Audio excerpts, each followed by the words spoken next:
Hi and welcome to Soapbox, the soap podcast brought to you by radiotimes.com. I'm Johnathon Hughes and I'm joined by, as ever, David Brown. Hello, David. Hello, Johnny. How are you? I'm very well. So we're here every week talking about the soaps, what's been happening and what is about to happen. And it's our first podcast of 2020. So we should say to the listeners, Happy New Year. Indeed. And Happy New Year to you, David. And to you. Oh. And how's New Year been in Soapland then? Should we start with a bit of EastEnders? I think, yes, because day one of 2020 was actually pretty epic stuff, wasn't it? Yeah. That flashback episode. So New Year's Day was actually Christmas Day. And it's as if it isn't confusing enough, those days between Christmas and New Year. Yeah. Like, what day is it? And then you turn on EastEnders and it's still Christmas. Christmas Day redux. I know, you're like, oh my gosh, I've been drunk for 7 days. So yeah, that was pretty epic stuff. Well, what I liked about it this year was that usually you get your Christmas Day episode of EastEnders, it's pretty decent. But then between Christmas and New Year... Oh, nothing happens. Well, they just kind of like lose momentum. Yeah, because it's all built up to Christmas Day, isn't it, usually? Like you're saying, they kind of, sort of sometimes take their eye off the ball a bit. It feels like an afterthought. And then by the time New Year comes along, it's a different story entirely. Yeah. Usually, I mean, do you remember last year you had Alfie falling down the stairs on Christmas Day, and then New Year's Day it was Mel in the woods. Oh gosh, was that New Year? Yeah, Mel and Ray. Mel and Ray, yes, and it had nothing to do with the Christmas Day. Nothing kind of at all. But this year they managed to keep it all on track, so that all the seeds that were sown on Christmas Day ended up leading to the major revelations on New Year's Day, and it felt like one big cohesive whole. Yes, it did, and it did all feed in together, and it, as you say, the momentum was not lost. In fact, it really built up in between Christmas and New Year. Yeah. And I guess they'd announced there was going to be this flashback just after the Christmas Day episode, so I guess that kind of kept you hooked, and you were looking for clues. Yeah. In between, weren't you? You were kind of looking, especially Linda, because you thought... Oh, Linda. It totally confounded my expectations of that storyline, because I thought it would be a very watered-down version of Angie Watts's Descent. Yeah. I thought, oh, this is going to just be a diet version of that. But I thought the way that they did that New Year's Eve episode, the format busting point of view. I thought was very good indeed. And really good. Kelly Bright was amazing. Well, you know what? She was amazing, and I'd heard good things, and there was a lot of hype, and I thought, newsflash, Kelly Bright's brilliant, because she is brilliant, and she's always great, always reliable, and is, just delivered some knockout stuff in the, since she's been on the show. This was a whole other level, I thought.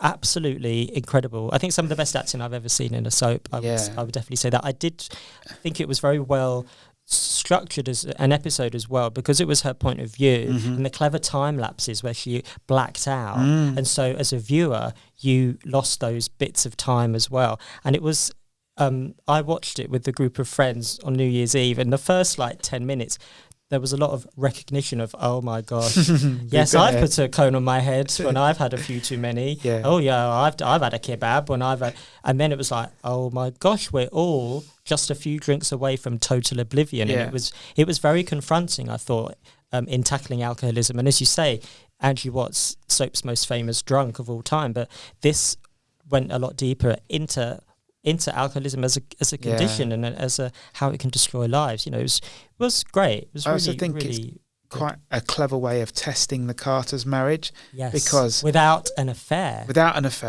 because I think they've learned from the whole Whitney and Mick imbroglio. We shall never speak of it again. We should never do that again. So the fact that Linda drunkenly ended up in that hotel room with this guy who she then whacked in the nuts and ran off from, is quite interesting in the way it will play out, I think, next week, because should Mick find out about this hotel encounter, it's really because Linda was not in control of herself. So, and also it is the gateway to a whole other big secret that's nothing to do with infidelity and really nothing to do with her alcoholism. Yeah, which kind of crossing the whole Keanu situation. So, but as you say, it's a good job she can fire that gun accurately when bladdered. You know what? She should be. Maybe she's been in the SAS, and we just didn't know. I think with Linda, there's a whole backstory to explore with Linda, because she was in a late 30s when she joined the show. Yeah. Maybe she was a hit woman. Yes. Have you seen that film, The Long Kiss Goodnight, where Gina Davis is an amnesiac chef? Yeah. And it turns out she was like a gun for hire. Yeah. She was a bounty hunter. It could be like, instead of Kill Bill, Kill L. Kill L. Get Carter. Get Carter. Exactly. It's a female gender swap thing of Get Carter. Anything's possible, but you're right. What a crack shot she was when under the influence of alcohol. Don't give her a gun sober. No. She take the whole have shot Keanu in the head. Did you like supposed to miss? Oh, sorry. Did you like it when Keanu, speaking of the recently exited Keanu, when he was at the airport, and he was about to head off, and he had this passport in a false name. What was the name of the person he was? Adrian Swanson. I have committed that name to memory because surely we would not have been told that name had it not sort of be maybe going to be relevant down the line. Yes. If and when Keanu maybe gets in touch, which I'm sure he's bound to at some point. But he was being like, he had that cap on and he was all... the amazing disguise. Yeah, and he was like, he said to his mum, yeah, this is the name I'm going to be going by, Adrian Swanson. 2 minutes after Karen Taylor had yelled, Keanu! We love you, Keanu Taylor, missing person in public place. So good luck, Keanu, with the security. Yeah, no one's going to buy that Adrian Swanson nonsense, are they? She wasn't exactly keeping up the ruse, was she? And yeah, Keanu's going, we can never tell anyone, apart from like an airport full of people on the busiest day of travelling of the year. Yeah, good one, Karen. So that beggared belief a little bit. This secret is obviously going to spread, isn't it? Because now we know that Louise is not as eye for an eye as the rest of the Mitchells. No, and that for me was such an incredible moment on Christmas Day where she, we thought, oh my gosh, she's gone the full Roddy Mitchell, but she's now losing the plot. So I kind of think of it as, Connie Corleone in the Godfather movies. Yeah. So she's the sister who doesn't want anything to do with the crime side of the family. Yeah. By part 3, she's poisoning people and she's well into it. So I feel like Louise is Connie in reverse. She was part 3 on Christmas Day and now she's part 1. She's a wreck and she's like, no, I don't want anything to do with the bad stuff. She's Benjamin Button Connie. Yeah, she's Benjamin Button Connie. She's going backwards. What's Martin going to do to her? He was really like to Ben, we've got a problem, your sister. All right, Fowler, you didn't even kill anyone. I know. Calm down. He's probably still got a supply of that chloroform. He could just be going around. Where did he get the chloroform on Christmas Day? I don't know. Was the Minute Mart stocking chloroform? Where did he go in his stocking? I think Stacey sent him some. Yeah. Happy Christmas. I wonder whether Louise will end up confiding in someone else, because I've worked out who the Square's new confidant is. Who is the Square's new confidant? Jags Panesar. Jags Panesar. Is he like the Samaritans? Yes, because I think Chantel will end up confiding in do you think? Is that Jags. why they're kind of doing this old school friend bond? I went to school with Jags. Yeah. Because Jags is the new fat boy, right? He's the one in whom everyone tells their troubles. Yeah, the kind of kindly, he's a joker with a heart of gold. I had him down as a bit of a Robbie Jackson as well, similar character type. Yeah, yeah. Do you think that by the end of episodes of EastEnders soon, they'll be saying, if you've been affected by any of the issues, you can call Jags Panesar. He's manning the BBC action line. Call the Panesar helpline. If you're a victim of domestic violence or you ordered a hit on your boyfriend for sleeping with your stepmum, 24 hours a day. Yeah, I think you're right. I think, Jags is... Do you think, Louise is going to tell Jags Panesar? Even though they've not had any scenes together, Jags is just, he'll start wearing like a headset soon, one of those microphone headsets. Oh, yeah. Hello, Jags line, how can I help? Like a call centre. I think... That's how it's going to be. He'll be in the next cubicle when Honey is throwing up. Oh, yes. He's definitely on... He's probably like an experienced counsellor or something. We just don't realise. Not yet. He's there for Honey's eating disorder storyline. All the problems. What about Linda's alcohol abuse? Do you think he can counsel her through that? Yeah. JAA. Jags Anonymous. It's good that we're making light of all these disorders and conditions. Yeah, we're very sympathetic, really. In real life. So Louise, definitely the weak link. What I am loving about the whole who knows what about Keanu is the kind of Chandler Monica Friends-esque. They don't know that we know that they know we don't know, and that no one knows everything apart from Martin and Keanu. Does Linda not know everything? No, because she doesn't know Karen knows. Oh, that's true, yeah. And Karen doesn't know Linda knows. So, yes. Do you know what I mean? So only Keanu and Martin are the keeper of all the secrets. Even Phil doesn't know that Martin was the hitman for hire. So who knows everything? Martin and Keanu. Keanu knows that he's alive because he's Keanu and he's alive. Does Karen not know everything? No, because she doesn't know Linda. Oh, she doesn't know Linda, Oh, David, wake up. Kate Oates knows everything. Kate Oates knows more than everything. And John said they're both in the know. Probably like the... Keanu. Keanu. I think like the people in the canteen at EastEnders probably know everything as well. So there's lots to play there, and I feel like we're hurtling towards the 35th anniversary week in mid-February. Surely these are the building blocks for that. Whatever happens in that week, I don't know. You'd hope so, wouldn't you? Yeah, otherwise I'm going to feel a bit short. What's it going to be? Otherwise, Jags. Yeah. Gene and Adrian Edmondson's deathbed wedding. That's my prediction already. I know. What a downer. Okay, should we move on to Corrie? Let's move on to Corrie. I think the most mirth of the week was Tracy, Paula and Steve finding out about that whole thing. I mean, I know we shouldn't mock the breakdown of a marriage. It kind of was played for laughs a lot of the time, wasn't it? When Steve was trying to find the supposed man, the other man in Tracy's life, totally discounting that it could be Paula.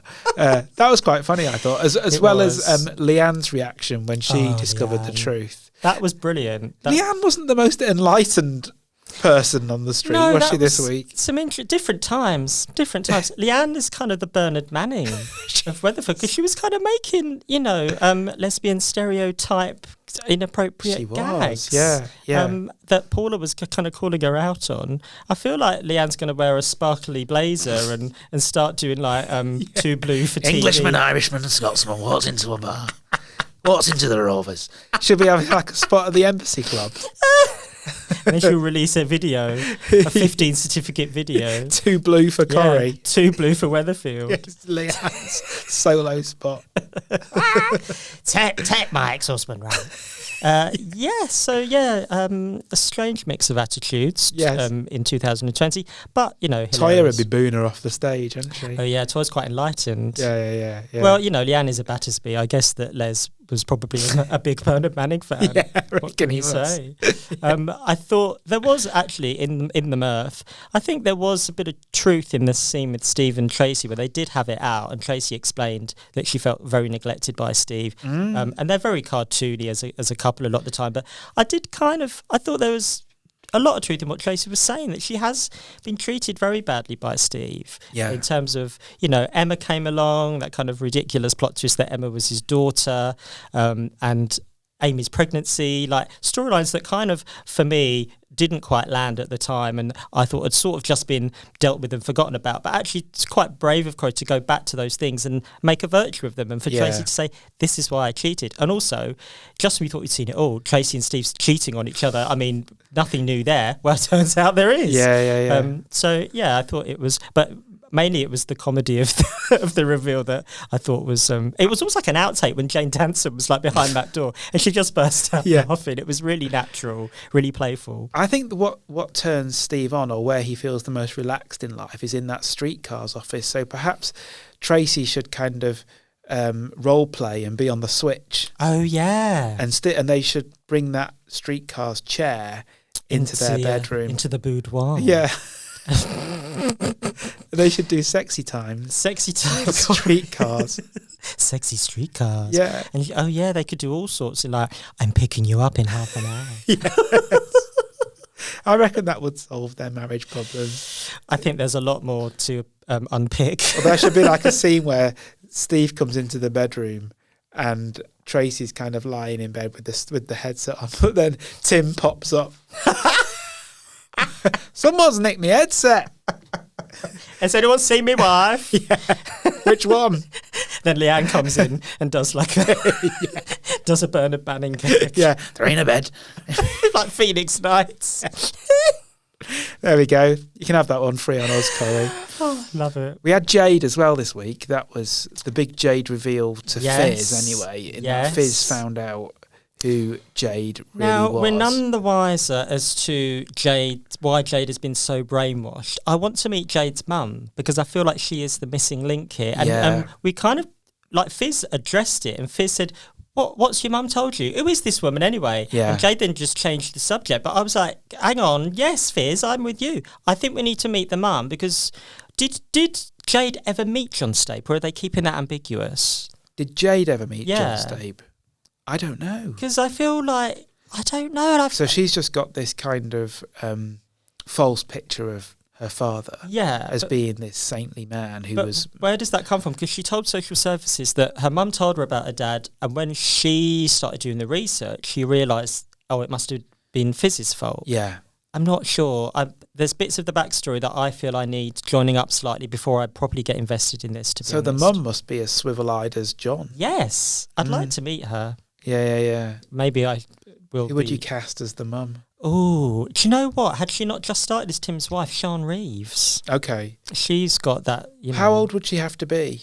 Well, John would be if he was still living and in his early 40s now. Okay. So, but she could be, whatever age, I guess. Like, she could have been older than John. Well, let's have some comments from the readers, from the viewers. In the comments on YouTube. Who would you cast? YouTube. On the YouTube.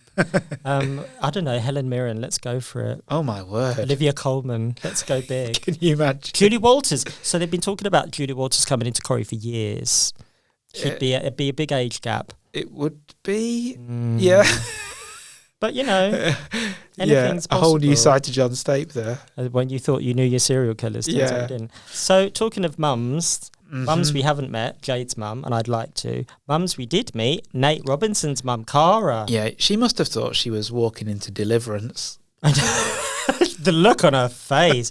She was on the phone to her, high-powered accountancy firm, thinking, oh my gosh, what is this? What has my son come into? But she knew Cain Dingle years ago, surely. Yeah, exactly. But I don't know, how did Nate turn out the way he has done? Yeah. And speaking the way he does, when he had her as a mum and was kind of given a good education, he's more like Sam Dingle. Yeah. He is a bit. The Dingle genes have out.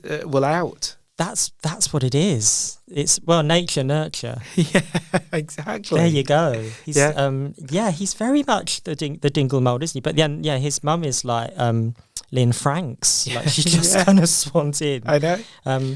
Yeah. It was one of those kind of coincidences so beloved of soaps, isn't it? Where my inner Monty Python colonel was yelling, "No, stop it! Too silly, too silly."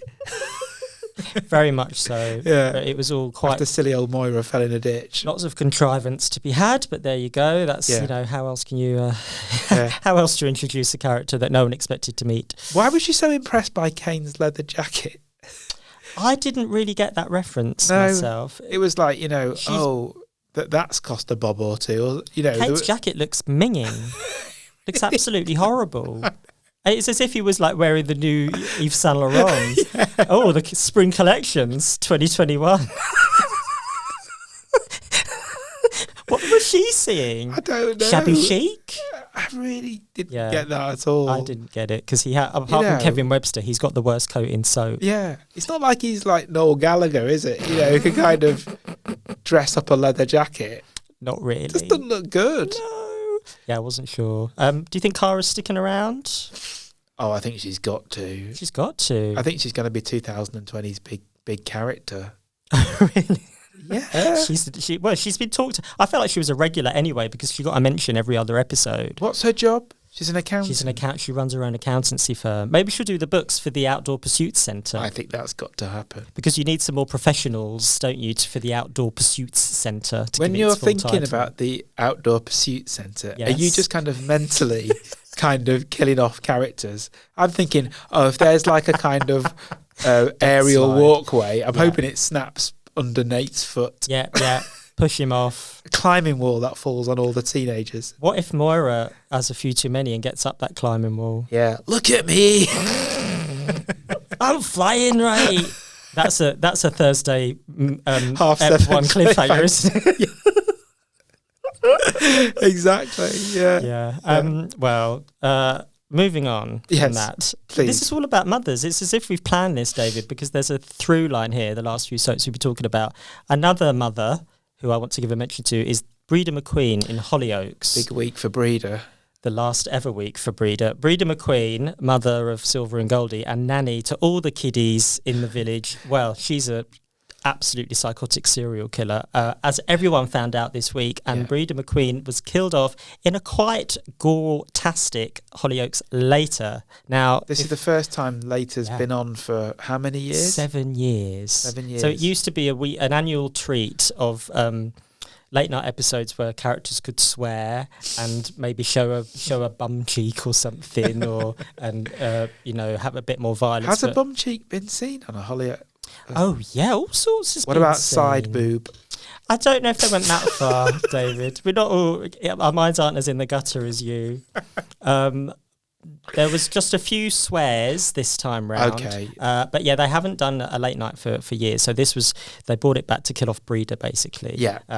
Which is quite interesting because, like with Hollyoaks later, it's usually that they kind of go elsewhere or kind of have a trip away. But they've decided to use it as a way of giving a current plot line a very melodramatic, heightened end. Very much so, and very not like what later was, because as you say, it was often an excuse to get on a plane and kind of have guest stars. Danny Dyer was in there later. Kim Marsh did one. Yeah. But yeah, this was very much focused on, you've been stuck with this. You've stuck with the storyline for 18 months. Crazy Breeder killing off the bad dads. Here's your payoff. And poor Tony's been in that pig farm for 4 months, and he was found. So yeah, it really. He's not going to want a bacon butty anytime soon. Yeah, bacon's off the menu. I think Nick Pickard has actually said that himself. So he did. No bacon for Tony. So it was much more focused on giving that story the kind of weight it deserves, because it's just been so bonkers and so brilliant. But bad mums, or mums on a mission. That's the theme of all the soaps at the moment. Who's the mum on a mission on Easties? I reckon that is Louise in a way. And Karen. It's a lot of the people in the Keanu secret are acting from a point of view as a parent, aren't they? Yeah. Louise wants to protect her baby from a cheating man. She ordered him dead. Now she's regretting it. Mm-hmm. Karen obviously just wants her boy, Adrian Swanson, to be safe. I think it kind of wraps things up. Yeah. Karen couldn't spell Adrian Swanson. That's why she just shouted Keanu. Yeah. Well, Phil can't say Keanu. He can't. And Karen can't spell Adrian Swanson. So, what hope for Keanu? Where do you think Keanu's gone? Just as a last point before we wrap up, where's he gone? Because he wouldn't tell Karen and Martin where he was going. He didn't even show him his boarding card, so we don't know where he's gone. He's not very smart, Keanu, is he? Not so really. He's probably just gone to like Essex. Jersey. Yeah. He's probably still in W.H. Smith's in Terminal 2. Getting a free chocolate orange. Yeah. Oh well. I think I'll just stay here. Yeah, it's loads of shops. Well, wherever you are, Keanu, we're having a lovely time. Godspeed. Yeah. Any other business in soaps, David, for this inaugural podcast of 2020? No, I'm a spent force. You're spent force. I think I'm actually, before I came down here, watching next week's Corrie. What can you tease about next week's Corrie? There's a lot of Jeff. Is there? Yeah, he is upping the ante when it comes to Yasmin keeping that house clean. Are we in the camcorder territory? Is the camcorder's secret camera still behind the shelf? No, I've not seen the camcorder yet, but he's kind of putting little marks on the skirting board. Oh, is he? And then kind of going, see, you've not cleaned properly. Rotter. He should team up with Gray in the EastEnders. Oh my God, they're cut from the same cloth. They should have a WhatsApp group. A coercive control. How coercively clean is your house? Yeah. Ooh, to Jeff. Well, I'm sure they're cut from the same cloth, just that Jeff just got a bit more of the cloth. It's a whole lot of cloth with Jeff. Yeah. I'm sure we'll be discussing that this time next week. Yes. Because we're here every week. Thank you for joining us. You can go to radiotimes.com/soap newsletter to sign up for lots of exclusive soap goodness. You can get Soapbox on Apple Podcasts, Spotify, and wherever else you get your podcasts. Thanks for joining us again, and we'll see you next time.